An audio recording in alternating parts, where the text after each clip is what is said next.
Ce soir, j'avais simplement envie de partager ma lecture. On est dans la génération Internet où on partage tout un peu trop. Mais pourquoi pas? Si ça peut me transformer moi et transformer d'autres personnes, alors alléluia. Libérez-vous de l'inertie.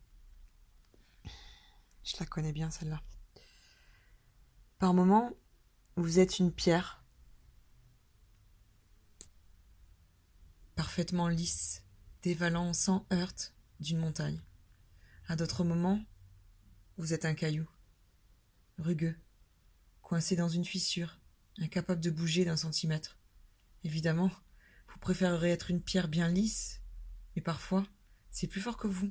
Vous êtes paralysé, incapable de vous motiver pour faire la moindre chose. Tout commence dans la tête. Les pensées se brouillent progressivement et se bloquent dans les recoins de l'esprit. Bientôt, l'énergie suit le même chemin et vous vous figez, un peu comme une rame de métro bondée qui s'immobilise dans un tunnel derrière 3 autres rames.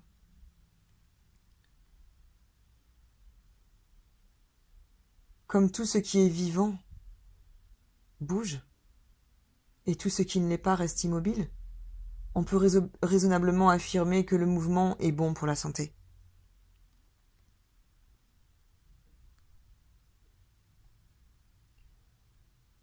Pas seulement le mouvement dans l'espace et dans le temps, mais aussi le mouvement ou la progression dans le développement personnel, la recherche créative, les relations personnelles et les projets professionnels. Si cette apathie dont vous êtes de temps en temps la proie vous inquiète, concentrez-vous immédiatement sur ce qui bouge en vous, votre cœur qui bat, votre sang qui circule. Pensez à votre estomac qui transforme la nourriture, à vos intestins qui trient, filtrent et produisent des déchets, à vos reins qui font de même avec les liquides, à votre foie qui purifie votre sang, à vos glandes qui produisent des sécrétions, et même à vos globules oculaires qui ne cessent de bouger alors que vous lisez ces lignes. Vraiment, vous êtes tout sauf immobile. Et lorsque vous aurez pris conscience de toute cette activité intérieure, le mouvement s'amplifiera jusqu'à ce que vous ayez envie de vous lever et de faire quelque chose.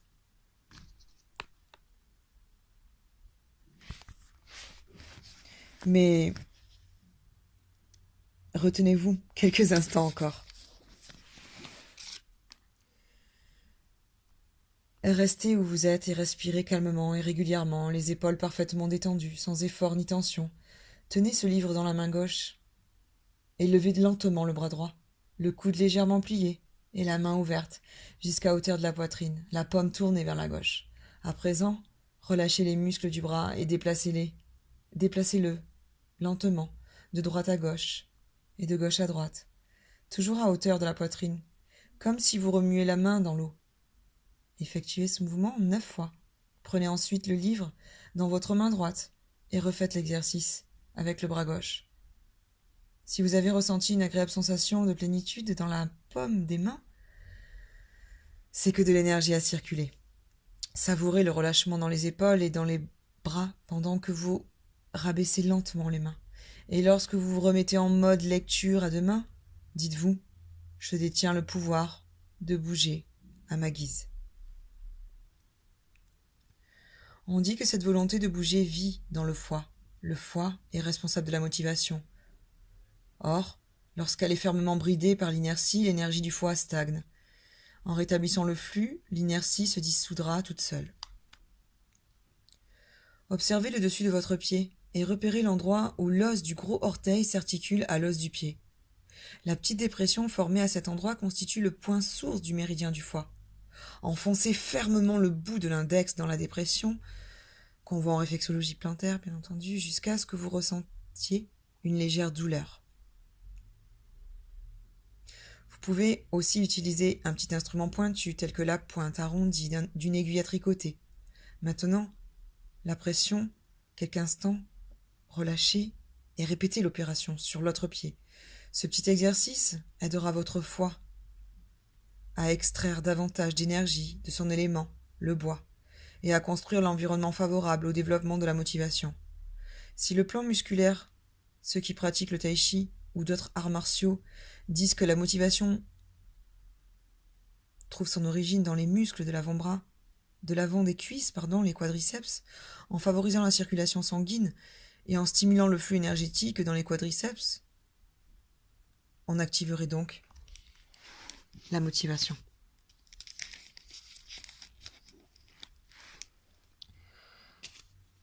Lorsque vous vous sentez seul, vous avez besoin d'une bonne grosse étreinte, d'une accolade sternum contre sternum pour attendrir votre poitrine et faire pénétrer en vous un peu de chaleur humaine. Je m'en chargerai. Bien. Mais je suis malheureusement occupée. Donc dans la mesure du possible, trouvez quelqu'un de fiable et de chaleureux et étreignez-le. Si c'est impossible parce que vous êtes géographiquement isolé ou parce que vous êtes bloqué dans un train bondé, entouré d'étrangers, vous allez devoir vous débrouiller seul. Bon courage, bonne soirée, à vous de jouer.